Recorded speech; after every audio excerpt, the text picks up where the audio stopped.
guys, it's Olivia and welcome back to Live in Literature. Thank you so much for all the love and support I received in my last video, and if you have not seen it yet, feel free to head on over to my channel to check it out. That sounds like a great idea. Well, hello guys, how are you? It's been a minute since I've actually sat down and filmed a video because the last one that I posted was from a couple of weeks ago, but I haven't posted because the sister has been world traveling for a while. The wilderness must be explored! Go, go! So I've been kind of everywhere. I went to Thailand for a quick vacation, for summer vacation with my friends. It was an incredible trip. If you'd like to hear more about that, I'd be happy to show you. But here are some quick pics so you can see what I was doing in Thailand. We've been doing all this late night talking about anything you want. Anyways, so it's been a minute since I've actually sat down and filmed a video, and I feel like it's been a while since I've updated you guys on what I've been reading and like the things that I've been doing. To be perfectly honest with you, sad music. Let's cue it.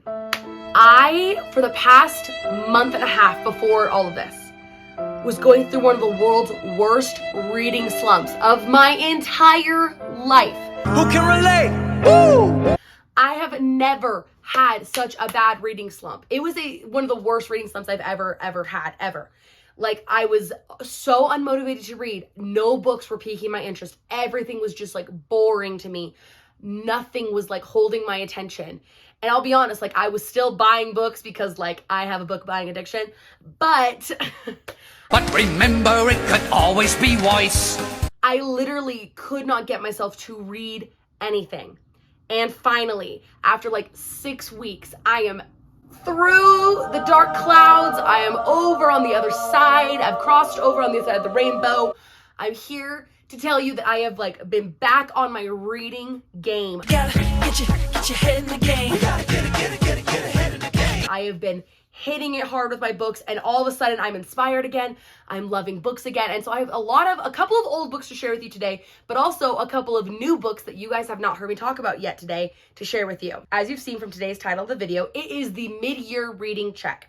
I know we're like a little bit past mid-year. We're gonna count it anyway. I'd like to let you guys know that today's video is inspired by a TikToker that I saw. Her name is @MinaReads. She posts book talk videos. I just saw her TikTok while I was scrolling one day, and it was the mid-year reading check. I don't know if she's the one who created it, but I'm giving her credit because it's her video that I saw that inspired me to want to film this video. So thank you, @MinaReads. And if you ever see this video, thank you for the idea. You're awesome. I want you to know that I think you are awesome. So yeah, today is the mid-year reading check, and I wanted to just give you guys a slew of selections. I'm gonna be going off of Mina's, like her list of what she considers to be part of the mid-year reading check. So it's gonna be a whole bunch of different types of books that I'll be suggesting for you guys today. But I hope that you enjoy this video and just keep on watching. And so let's get started. So here's a quick sneak peek. These are the books we're gonna be looking at today, and I'm super excited to talk about them. Okay, the first tag for the mid-year reading check book tag or whatever is going to be my favorite book of the year so far. Now, I have read many incredible books. So many that I like literally cannot choose like a actual like favorite. Yes, queen. But I'm going to give you 3 that have been like overall my most favorite ones that I've read so far this year. And here they are as follows. Hannah Whitten's For the Throne. Amy Harmon's The Unknown Beloved, and Rebecca Ross's A River Enchanted. All 3 of these have been absolutely breathtaking. All of them have come out this year within like the past like couple of months. And I have been so impressed and so like blown away by this like selection of reading. To be perfectly honest, all of these books fall, I would say, in the new adult category. And I've been super impressed with our new adult authors recently who have been really just like bringing it to the table. What exactly is it that they do? Kick names, take ass. Yeah, that's right. And really giving us something so different and unique and new, and something that's like slightly more mature, but still like full of the whimsy and like the gorgeousness and the comedy and like the humanity of a YA book that I just absolutely love. That was a great speech, Squidward. So to start off with, we're going to talk about Hannah Whitten's For the Throne. So For the Throne is the sequel and final ending part of the duology of the For the Wolf duology, like I just said. I just love it. I love the way she writes. It's so like methodical and whimsical and eerie. Like her books are all very spooky. I'm Hernando and I'm scared of nothing. So I'm going to preface by saying that you must read For the Wolf, which is the first book first before you can read this one. I'm not going to give any spoilers and not even going to give a book synopsis because I don't want to spoil things from the last book. But all I will say is that this book is now the focus on the other sister, Neve. And if you've read the other one, you know exactly what I'm talking about. It is her book. This is her story. And I absolutely fell in love with her character. I fell in love with the story and the nitty gritty and the dirty and the gross and the scary parts of this book. This book is definitely more of a nightmare fairy tale than the other one is, and I just absolutely love the balance between these two books. I think Hannah Witten is super talented. This book is literally amazing. It's one of my favorite books of the year. Next is Amy Harmon's The Unknown Beloved. As you guys know, I'm an avid Amy Harmon fan. All I do on this channel, besides promoting Sarah J. Maas, is promoting Amy Harmon. That sounds about right. Amy Harmon dropped a 1930s murder mystery romance for all of us. This book is absolutely devastating. It is super beautiful. It's moving. It's heartbreaking. That makes me feel sad. I'm sad. Your sadness is noted. It's about a young girl named Dani Flanagan whose parents are murdered very early in her life, and as she goes throughout her life, this private eye detective, who was super young at the time when her parents died, comes back around in her life later on when there's some killings going on in, I think it's, in Chicago. No, not Chicago, Cleveland. In Cleveland, Ohio, in like the 1930s. And this detective and her start to work together now that Dani's older, and this detective's also older, but still, like, the age gap's not that weird. I actually really enjoy it. It's pretty cute.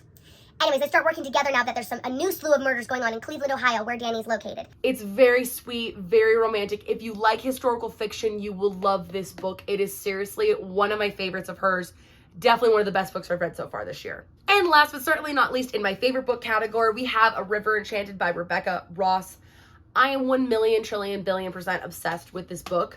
I'm so excited for the sequel. This one is definitely a like more Scottish, Irish, like folklore, like set out in the islands, very like there's an island divided by war. There's two sides split in half, but each cursed with different things. There's a man who has to come back from his life away out on like the big island to come back and help his people through the power of music, which I know sounds lame, but I swear it's not. It's actually really romantic and gorgeous. Ooh, child, things will get brighter. Now bring it down hard. Someday. The book is super wonderful. It's tragic. It's beautiful. It leaves you wanting more, and I cannot wait for the sequel that's going to come out in November. Cannot wait. Moving on, now we're going to be talking about the next category is my least favorite book of the year so far. Boo! I've read a couple of, I'll be honest, this year had started out a little bit rough. I've had a couple of duds recently. Or earlier this year, I hit a couple of duds. I feel like a lot of books recently have just been not hitting for me. Aww, I'm a failure. Or just like not doing it for me at all. Like I just haven't loved them. But the worst by far, I'm so sorry to say this, is Only a Monster by Vanessa Len. When you try your best, but you don't succeed. I talked about this one before. I've reviewed it before. I think I only gave it like 2 stars, maybe 1.5. God, it's brutal out here. I was just very disappointed because the Australian community that I heard about who had read this book already was like ranting and raving and freaking out about this book and how incredible it was. And all I could think was, why? It's nothing special to me. You're not very pretty, and you're not very bright. I'm so glad we had that talk. The book is cliche. It follows a young woman who like discovers that her family is full of monsters. You're a monster! Even though it's very, very painfully obvious that they are monsters, and she just keeps like pretending to ignore it. And I'm just like, girl. Woody, wake up! It's so obvious. They've literally told you their entire lives that they're monsters, and you've just been like, yeah, whatever, like everyone's a monster kind of thing. It's too cliche. It was too obvious for me. It was too like on the nose. If you want to give this one a try, you're more than welcome. It has great reviews from like a lot of people. If I'm being honest, it just like is not it for me. I just don't love it.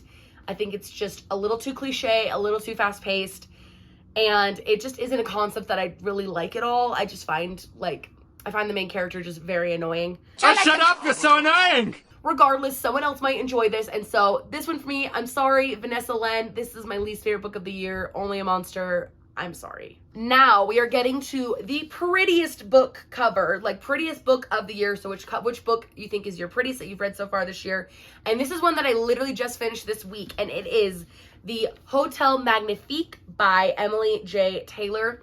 I think you can all agree that this one Hey, come on, get lost, you two. You're making him lose his focus. Oh, sorry. is very beautiful. This is a gorgeous book cover. It's really beautifully done. Nice job, Emily J. Taylor, for picking your book cover design. You did great. I don't know who the artist was, but she did fabulous. Okay. Gosh, she's beautiful. Did you hear that? All right, so we'll open it up. To give you guys a quick plot summary, the Hotel Magnifique is about a young girl named Janny who is living in a poor village countryside near the docks with her sister Zosa. And they're both very poor and looking for a life elsewhere. And the Hotel Magnifique is a hotel riddled with fantasy. It shows up in places randomly, offering free contracts to people to come and work there. And Janny and Zosa steal their chance at working in this hotel. But everything is not as it seems because things start to go wrong.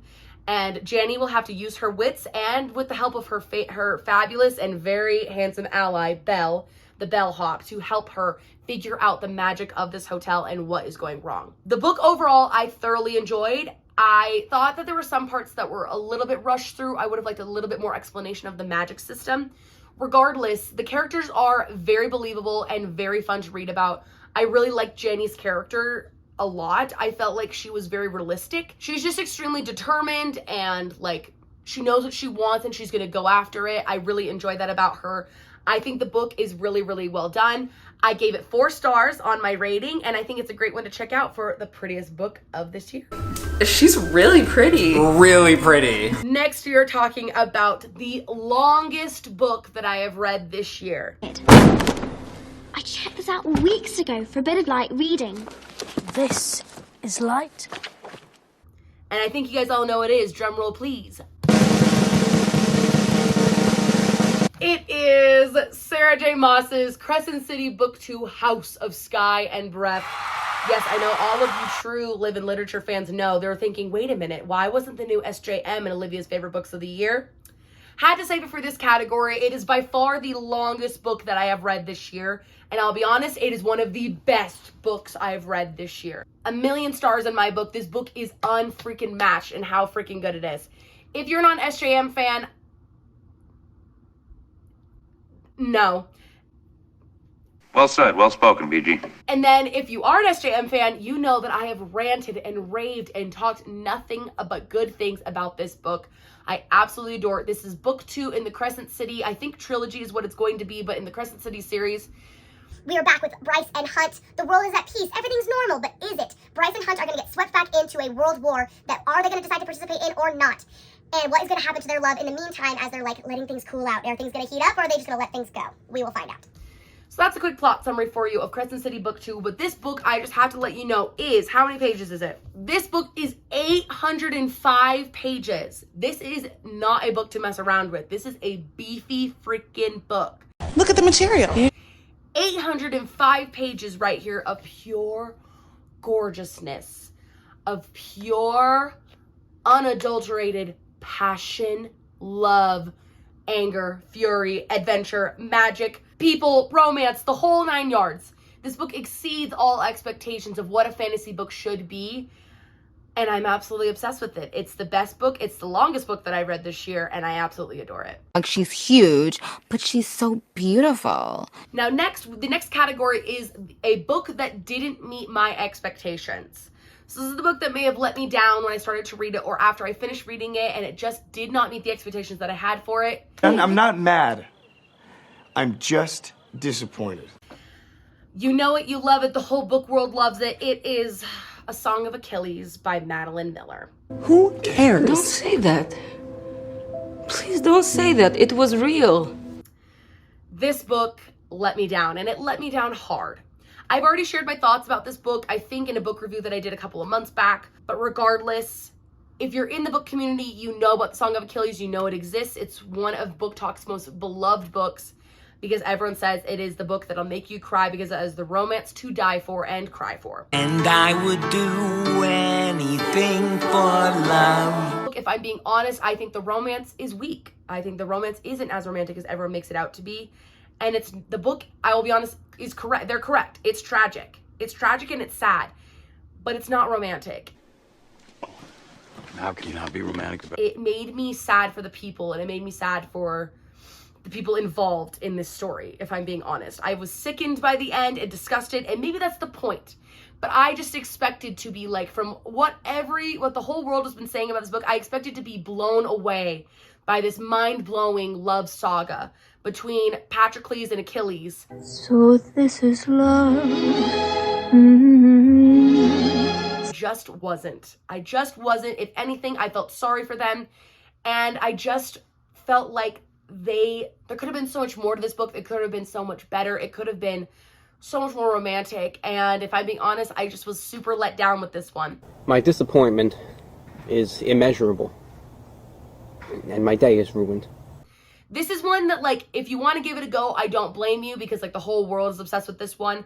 But if I'm being honest, like, Madeline Miller just isn't my favorite author in general because of the way that she writes her Greek mythology. It's just not my favorite style of writing. Some people really love it. I'm just not one of those people. But if you want to give this one a chance, go for it. But if I'm being honest, this is a book that just, like, did not meet expectations. It really let me down. And last, but certainly not least, we have a book that exceeded expectations. Now, I want to give a little preface to this book. This book is called A Far Wilder Magic by Allison Saft. Allison Saft is a YA author who did her first debut novel last year with the book Down Comes the Night. And Down Comes the Night was cute. It was fine. It didn't blow me away or bowl me over. I wasn't moved by it. It gave it like maybe 2.5, 3 stars. I just wasn't totally like moved to tears by the book. I'm bored. So this one, I'll be honest, completely exceeded expectations. She hit the ball out of the freaking park with this one. He hit a home run and didn't even realize it. Like, she literally said, okay, that was a nice little debut, but now I'm going to hit a home run with this one, A Far Wilder Magic. I have not been able to talk about this book yet, and I have been dying to talk about it because it's actually one of my favorite books. Once again, one of my favorite books that I've read so far this year. To give you guys a quick plot summary of A Far Wilder Magic, this book is about a young woman named Margaret Welty who spots one day in the forest as she's hunting the Hala, which is an ancient magical creature, and she knows soon that the half-moon hunt will start. It's a big hunting race where people come from all over the world to find the mythological creature so they can win fame, fortune, and riches, and magical abilities. But you have to register in pairs of 2, and Margaret is all on her own in this giant mansion by herself. When along comes Weston Winters, a boy who wants to be an alchemist, but has been fired and canceled from every single one of his apprenticeships that he's tried to do. His last hope is with the famed professor, Miss Welty, to take him on at the mansion. But when he arrives, he only finds her daughter, Margaret, there by herself. And the two decide to team up to win fame and fortune and riches and to win this magical ability so that Weston can one day become an alchemist and Margaret might be able to escape the life that she's living currently. This book is super sweet. There's no better way to put it. I think this is one of the most accurate, most well-portrayed YA books in the romance category and in like this book is low-key like steampunk, but also like British countryside and like high society. I love everything about this book. Margaret and Weston are both like very methodical, like there's almost this cold, calculated part of it, but then they're so honest with who they are and how they are. I love the way that this like romance unfolds between them because it's not something that's instantaneous. It's very much a growing thing.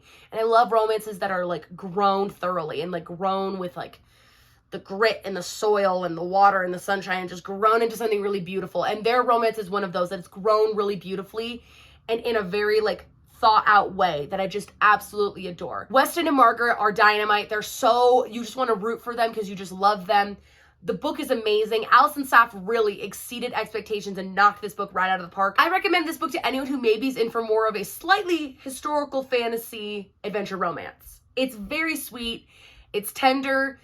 It hits all the heartstrings. It just really pulls you in and I absolutely adore it. 5 stars for this one. So that is all the books that I have for you guys today. So thank you so much for watching and I hope that you enjoyed this video. And if you did, do not forget to like, comment, and subscribe to the Living Literature YouTube channel. Thank you for joining me for my mid-year reading check.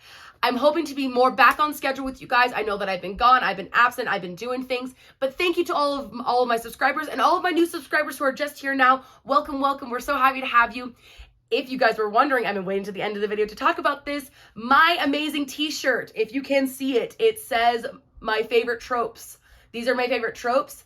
This is a t-shirt from the brand Fangirl Kingdom. You can look her up online. I'll leave the links down below if you want to buy this shirt. I absolutely adore all of these like new little like bookshops and boutiques that are popping up over on Instagram. The amount of book merch that I bought at this point is basically sickening, but I love it. And so if you're interested in buying this shirt, Fangirl Kingdom, I'll leave her link down below. But regardless, thank you guys so much for watching. I hope you guys have the best day ever, and I'll catch you later. Bye.